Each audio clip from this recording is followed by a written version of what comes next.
അതായത് നമ്മൾ ഇപ്പോൾ ഒരു 18 ഇയേഴ്സ് ആകുമ്പോൾ പാരൻറ്റിങ് സ്റ്റോപ്പ് ചെയ്യണം എന്നാണല്ലോ പറയുന്നത്. അപ്പോൾ 18 ഇയേഴ്സ് ആയി അവർ അഡൽട്ടായി.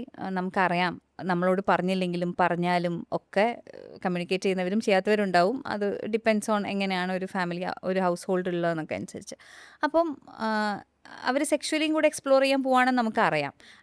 ആസ് പാരൻസ് നമ്മൾ എന്തെങ്കിലും കാര്യങ്ങൾ പറഞ്ഞു കൊടുക്കേണ്ടതുണ്ടോ അറ്റ് ദാറ്റ് പോയിന്റ് ഓഫ്? അതിന് മുന്നേയൊക്കെ ശരിയാണ്, അവർ നമ്മളടുത്താണ് എല്ലാം വന്ന് ചോദിക്കുക, നമ്മളടുത്ത് എല്ലാം ചോദിക്കും, നമ്മൾ ക്ലാരിഫൈ ചെയ്ത് കൊടുക്കുക, അല്ലെങ്കിൽ മിക്കവാറും ഒക്കെ. പക്ഷെ ഒരു 18 ഇയേഴ്സ് ഒന്നും കഴിഞ്ഞാൽ ഒരു സെക്ഷൽ കാര്യങ്ങളൊന്നും പൊതുവേ ഡിസ്കസ് ചെയ്യാറില്ല. പക്ഷേ ഇന്നിപ്പം ഈ പറഞ്ഞതുപോലെ ഇത്രയും പ്രശ്നങ്ങളൊക്കെ ഉണ്ടല്ലോ, സെക്ഷലി ട്രാൻസ്മിറ്റഡ് ആയിട്ടുള്ള പ്രശ്നങ്ങൾ, അതുപോലെ ഇത് നിങ്ങളുടെ ഇമോഷണൽ ബോഡിക്ക് ഉണ്ടാക്കാവുന്ന പ്രശ്നങ്ങൾ, ഇത് നിങ്ങൾക്ക് ഫിസിക്കലി ഉണ്ടാക്കാവുന്ന പ്രശ്നങ്ങൾ, അത് നമ്മൾ എന്തെങ്കിലും പറഞ്ഞു കൊടുക്കേണ്ടതുണ്ടോ കുട്ടികളുടെ അടുത്ത്? ആക്ച്വലി നമ്മൾ സെക്സ് എഡ്യൂക്കേഷൻ പഠിപ്പിക്കുമ്പോൾ അവരെ കൂടെ പഠിക്കേണ്ട കാര്യങ്ങളാണ് വാല്യൂസും.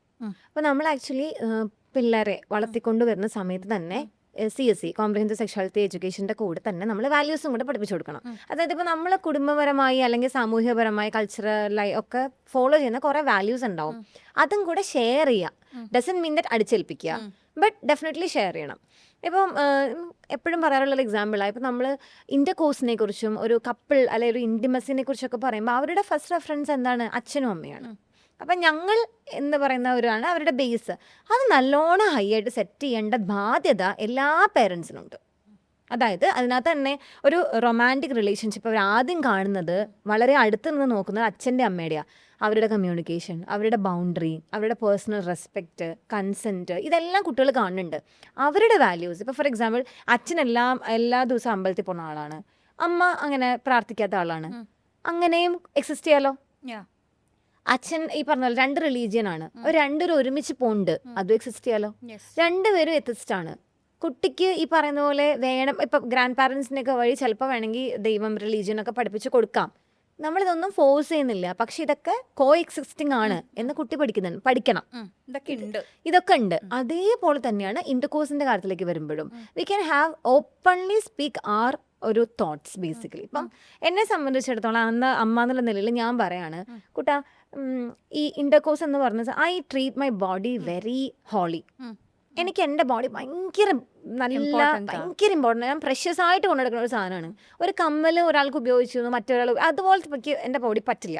ഓക്കെ, അപ്പോൾ അതുകൊണ്ട് ഇപ്പം ഞാൻ ഡ്രസ്സ് പോലും ഷെയർ ചെയ്യാം. അപ്പോൾ ഞാനിപ്പോൾ പറഞ്ഞു കൊടുക്കുകയാണെങ്കിൽ ഇപ്പം എനിക്ക് പറയാം ഞാൻ അങ്ങനത്തെ ഒരാളാണ്.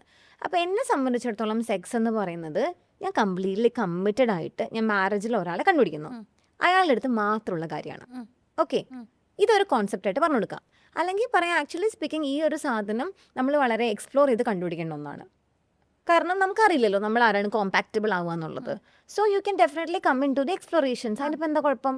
പക്ഷേ ഈ പറയുന്ന പോലെ നമ്മളപ്പോൾ ചീത്തയായി പോകുന്നു, നമ്മൾ പലരുടെ കൂടെ പോയി, നമ്മൾ ഡേർട്ടി ആയി, അങ്ങനത്തെ കോൺസെപ്റ്റ് ഒന്നും ആവശ്യമില്ല. നമ്മൾ നമ്മുടെ ഒരു ഫിസിക്കൽ ആക്ടിവിറ്റി ചെയ്യുന്ന പോലെ തന്നെ മാത്രം എടുത്ത് കൊണ്ടുപോകാം. ദാറ്റ്സ് ഫൈൻ, ഇങ്ങനെയും പറഞ്ഞു കൊടുക്കാം. പക്ഷെ അവിടെ നമ്മൾ എന്താ പറഞ്ഞു കൊടുക്കേണ്ടത്? കോൺട്രസെപ്റ്റീവ് മെത്തേഡ്സിനെ കുറിച്ചും നമ്മളെ സേഫാക്കി വെക്കേണ്ട ആവശ്യകതയെക്കുറിച്ചും കൂടി പറഞ്ഞു കൊടുക്കണം. ഓക്കെ, അതേപോലെ ഇംപ്രോപ്പർ പ്രോമിസസ്, അതായത് ചില കുട്ടികൾ നമ്മൾ മറ്റൊരാളുടെ മൂല്യബോധത്തിനെ വിറ്റ് കാശാക്കാൻ പാടില്ല. For example, you meet a girl and she is saying I love you, but then ഒരു കമ്മിറ്റ്മെന്റ് ആണെങ്കിൽ we can get into the intimacy. അപ്പോൾ you have to be very clean. അവിടെ എന്താണ് ഈ ഇൻറ്റിമസി കൊണ്ട് ഞാൻ ഉദ്ദേശിക്കുന്നത് ഇന്റർകോഴ്സ് ആണ്. പക്ഷെ ഞാൻ കമ്മിറ്റ്മെന്റ്സിലൊന്നും ഇല്ല, വിശ്വസിക്കുന്ന ഒരാളാണ്. നമ്മളിപ്പോൾ മീറ്റ് ചെയ്യുന്നു, നമ്മൾ ഇഷ്ടത്തിലാവുന്നു, നമ്മൾ ഫിസിക്കലി ഇന്ററാക്ട് ചെയ്യുന്നു, അത്രേ ഉള്ളൂ. അതേസമയം ആ കുട്ടി പറയണം, അയ്യോ എനിക്ക് അങ്ങനെയല്ല, എനിക്ക് ഇമോഷൻസും കൂടെ ഉണ്ട്, then you don't get into their, because in a way or the other you are going to play with their emotions. ഇതൊക്കെ നമ്മൾ പറഞ്ഞു കൊടുക്കേണ്ട കാര്യമാണ്. നമ്മുടെ കോൺസെപ്റ്റ് ആയിട്ട് ബേസിക്കലി ഇതൊക്കെ പറഞ്ഞു കൊടുക്കണം. അപ്പോഴാണ് കുട്ടികൾ, കാരണം ഞാൻ അമ്മ, ഞാനൊരു സ്ത്രീയാണ്, ഞാൻ എന്നും സ്ത്രീ ആയിട്ട് സംസാരിക്കുക, എനിക്ക് ഒരിക്കലും പുരുഷനായിട്ട് സംസാരിക്കാൻ പറ്റില്ല. അപ്പം എൻ്റെ പുരുഷനായ മകനോട് സ്ത്രീ എന്ന നിലയിലുള്ള കോൺസെപ്റ്റ്സ് ഞാൻ ചിന്തിക്കുന്നത് ഇങ്ങനെ. ചിലപ്പോൾ എൻ്റെ അടുത്ത് വന്നിട്ട് ഒരാൾ ഇങ്ങനെ കെട്ടിപ്പിടിച്ച് കഴിഞ്ഞപ്പോൾ അപ്പ വന്ന് കെട്ടിപ്പിടിച്ചാൽ എനിക്ക് ഇങ്ങനെ ആയിരിക്കും ഫീൽ ചെയ്യുക. ചിലപ്പോൾ ആസ് എ മാൻ അവൻ അങ്ങനെ ആയിരിക്കില്ല ഫീൽ ചെയ്യുക. അപ്പോൾ അവൻ എങ്ങനെയാണ് ഒരു വിമൻ്റെ പേഴ്സ്പെക്റ്റീവ് മനസ്സിലാവുക? ഇത് ആക്ച്വലി പറഞ്ഞു കൊടുക്കേണ്ട കാര്യമുണ്ട്.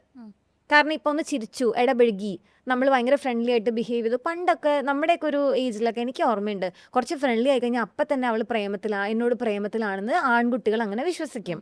അത് നമ്മൾ പഠിപ്പിച്ചു കൊടുക്കേണ്ട കാര്യം അങ്ങനെയല്ല. That is different. Physical relationship is different. Intimacy is different, relationship is different, ഇതൊക്കെ പറഞ്ഞു കൊടുക്കണം. അതിൻ്റെ കൂടെ അപ്പോൾ ഇത് പറഞ്ഞു കൊടുക്കുമ്പോഴത്തെ ഗുണം എന്താ? എനിക്കൊരാളെ കിട്ടി, ഒരു പെൺകുട്ടീനെ കിട്ടി, ഒരു റിലേഷൻഷിപ്പിലായി, വർത്താനം പറഞ്ഞു, അതുകൊണ്ട് ഇമോഷണലി ഞാൻ കമ്മിറ്റഡ് ആയി, അതുകൊണ്ട് ഇതിൻ്റെ കോഴ്സിലേക്ക് വരണമെന്നുണ്ടോ? ഇനി ഫിസിക്കലി ഇൻറ്റിമേറ്റ് ആയി, അതുകൊണ്ട് മോറലി ഞാൻ കൺവിക്റ്റഡ് ആവുന്നുണ്ടോ? ഇതൊക്കെ ഒന്ന് പരസ്പരം ചിന്തിക്കാനുള്ള ഒരു കാര്യം കുട്ടികൾക്ക് നമ്മൾ കൊടുക്കണം. ഞാൻ ഒരിക്കലും പറയില്ല സ്കൂൾ കൊടുക്കണം എന്ന്, ഞാൻ പറയാ പേരൻസ് കൊടുക്കണം തന്നെയാണ്. ഇതുപോലെയുള്ള ഓപ്പൺ കോൺവെർസേഷൻസ് ഉണ്ടാവണം. അതുകൊണ്ടാണ് ഈ പറയുന്ന പോലെ ഈ പ്രോമിസ്ഡ് മാരേജ് ആൻഡ് സെക്സ് എന്നൊക്കെ പറയുന്ന സംഭവങ്ങൾ വരുന്നേ. വിവാഹ വാഗ്ദാനം നൽകി പീഡിപ്പിക്കുന്നു. ഈ വിവാഹ വാഗ്ദാനം നൽകി പീഡിപ്പിച്ചു എന്ന് പറയുകയാണെങ്കിൽ അതിന്റെ അർത്ഥം എന്താ?